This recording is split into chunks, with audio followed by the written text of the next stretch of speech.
लड़की अपनी शादी से एक दिन पहले लड़के से मिलने जाती है और लड़के से मिलकर वह उसे कहती है कि तुम्हें जो भी कुछ करना है मेरे साथ आज अपनी प्यास बुझा सकते हो। आखिरकार वह लड़की ऐसा क्यों कह रही थी, उसने अपने कपड़े क्यों उतारे, चलिए जानते हैं।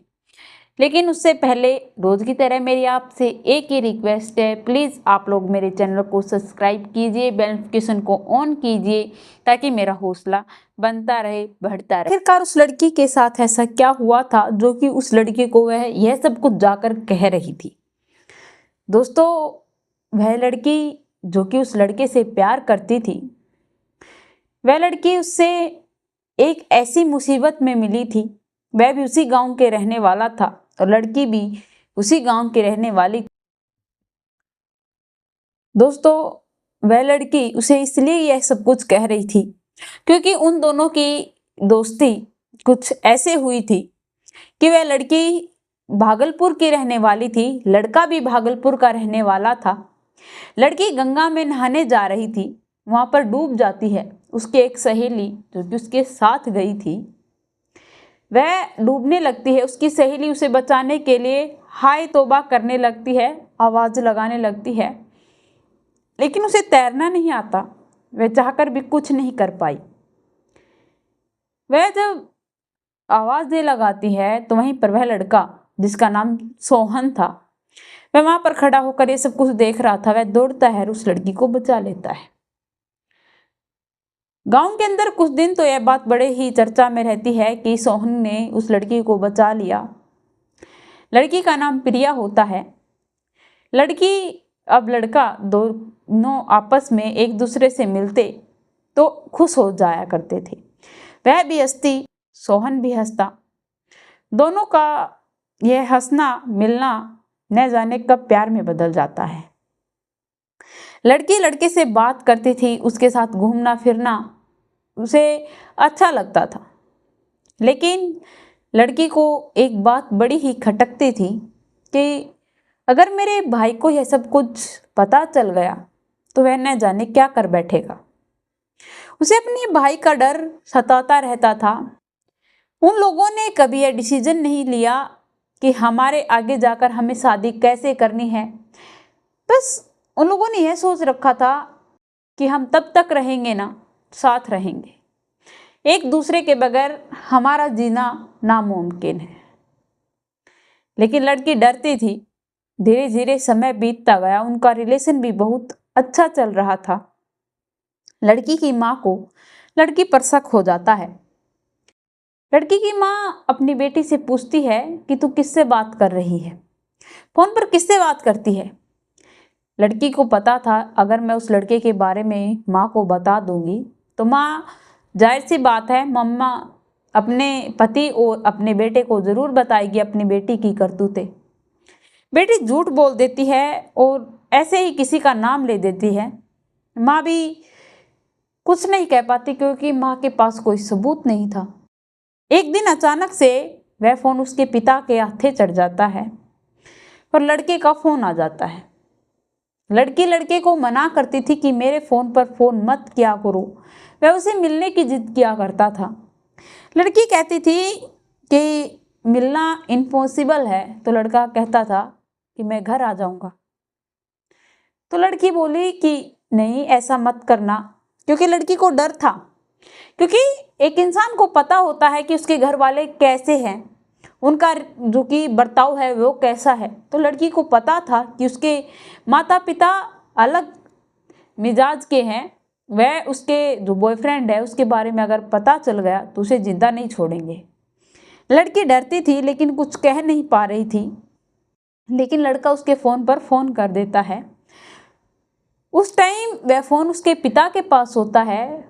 उसका पिता फ़ोन उठा लेता है। उठाने के बाद उसका पापा कहता है, हेलो जी, कौन बोल रहे हो।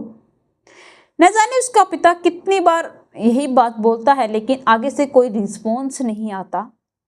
तो लड़की का पिता लड़की को बुलाता है और कहता है कि प्रिया यहाँ आओ।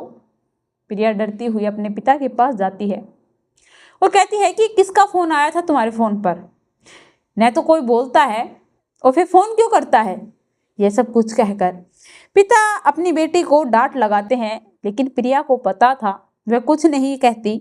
चुपचाप अपना फोन लेकर अपने रूम में चली जाती है और फिर उसकी माँ अपने पति को सारी बात बताती है। उसके पिता को जब यह बात पता चलती है वह गुस्से में आ जाते हैं और वह कहते हैं कि कौन है यह लड़का। तो वह कहती है कि पापा मेरे क्लासमेट है, मैं उससे प्यार करती थी और वह भी मुझसे प्यार करता है, हम दोनों साथ पढ़ते थे।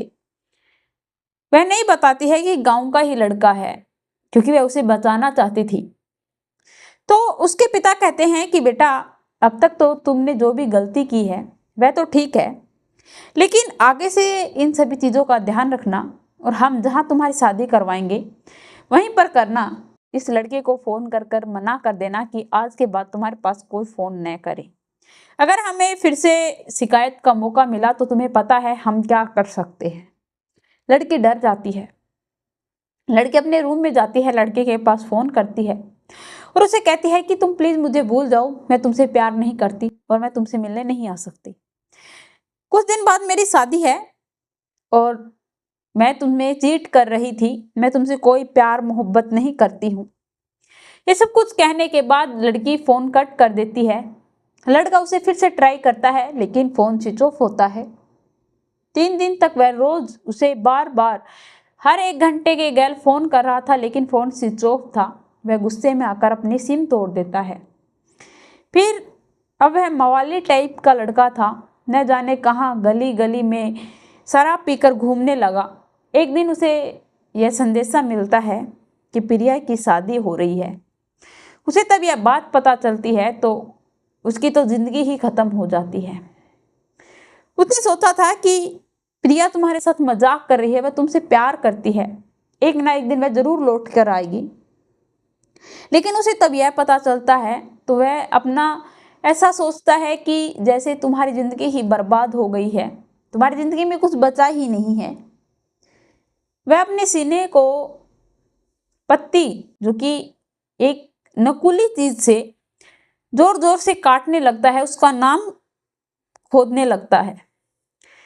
न जाने नस काट लेता है, बहुत ज़्यादा ब्लड बह रहा था। दूसरी तरफ प्रिया की शादी होती है। तभी उसकी फ्रेंड उसके पास जाती है और कहती है कि यार मैं तुझे एक बात कहना चाहती हूँ कि तू ऐसी कैसे हो सकती है, इतनी मतलबी कैसे हो सकती है। आखिरकार उस लड़के ने तुमसे इतना प्यार किया, वह तुम्हारे बगैर रह नहीं सकता और तुम भी उससे इतना प्यार करती थी, तो तुम इतनी ज़्यादा मतलबी कैसे हो गई। उसने तुम्हारे लिए अपने सीने पर अपना सीना काट कर तुम्हारा नाम डाल लिया है।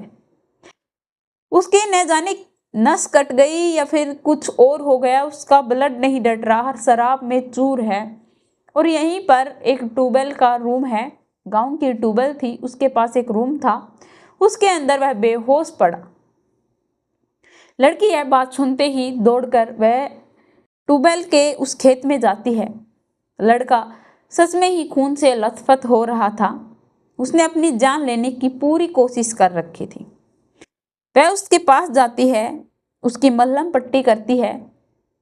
चोट बहुत गहरी आई थी, लेकिन वह उसे संभाल लेती है और उसके पास जाने के बाद उसे जब वह होश में आता है तो वह उसे छूने जाती है। तो वह उसे कहता है कि प्लीज़ मेरे पास मत आओ, यहाँ से चली जाओ, कौन सा हक जमाने आई हो तुम यहाँ पर। तो प्रिया कहती है कि तुम्हें अगर कुछ पता नहीं है तो प्लीज़ जज मत करो। वह यह सब कुछ कहने के बाद रोने लग जाती है और फिर वह अपनी पूरी जो उसके साथ घटित हुई जो कहानी थी वह बताती है। वह कहता है कि मैं तुम पर विश्वास कैसे कर लूं। तो वह कहती है कि ठीक है, मेरी शादी का एक दिन है, जितना तुम्हारा मन करे तुम मेरे साथ उतना सब कुछ कर सकते हो। वह अपना दुपट्टा कर, उसके बाद वह उसका दुपट्टा उठाकर उसे दे देता है और कहता है कि मुझे तुमसे कोई भी मतलब नहीं है, मैं तुम्हें नहीं जानता, न मैं तुमसे प्यार करता हूँ, प्लीज़ तुम यहाँ से चली जाओ। लड़की रोने लगती है और कहती है कि तुम्हारा अगर मन नहीं भरे तो मुझे बता देना, आज की रात मैं तुम्हारी हूँ, तुम मेरे साथ कुछ भी कर सकते हो। अगर तुम्हें मुझ पर विश्वास नहीं है तो और क्या कहूँ मैं। तो कहता है कि ठीक है, क्या तुम मेरे साथ चलोगी? क्या तुम मेरे साथ हमेशा सदा सदा के लिए रह पाओगी? तो कहती है कि क्यों नहीं, मैं तुम्हारे साथ रहने के लिए बिल्कुल तैयार हूँ। यह सुनने के बाद अब वह खुश हो जाता है और उसका हाथ पकड़कर कम से कम 10 किलोमीटर दूर जाता है और वहां से उसे एक रेलवे ट्रैक दिखता है। वहां से वह जो कि ट्रेन आती है उसके अंदर बैठकर वह लोग कोलकाता के अंदर पहुंचने के बाद वह लोग वहीं पर रहने का निश्चय कर लेते हैं। एक मंदिर में जाकर वह शादी कर लेते हैं और शादी करने के बाद वह एक अच्छा कारोबार खोलता है, मेहनत करते हैं और दोनों अपनी जिंदगी अच्छे से बिताने लगते हैं। दोनों की लव स्टोरी बहुत भयानक थी। देखकर लगता नहीं था कि शायद यह कभी मिल पाएंगे, लेकिन दोनों का प्यार इतना गहरा था कि न चाहकर भी इन दोनों को मिलना पड़ा। इनके माता पिता ने न जाने कितनी कोशिशें की थी, लेकिन फिर भी यह दोनों एक साथ आज अपनी जिंदगी बिता रहे हैं। प्यार भरी जो इन्होंने कस्में खाई थी उन्हें पूरा किया। तो दोस्तों, जो ये प्रिया और शोभित की जो ये कहानी है, यह आप लोगों को कैसी लगी कमेंट में लिखकर ज़रूर बताना। मेरे चैनल को सब्सक्राइब करना, बेल नोटिफिकेशन को ऑन करना ताकि ऐसी हर वीडियो जल्द से जल्द आप लोगों तक पहुंच पाए।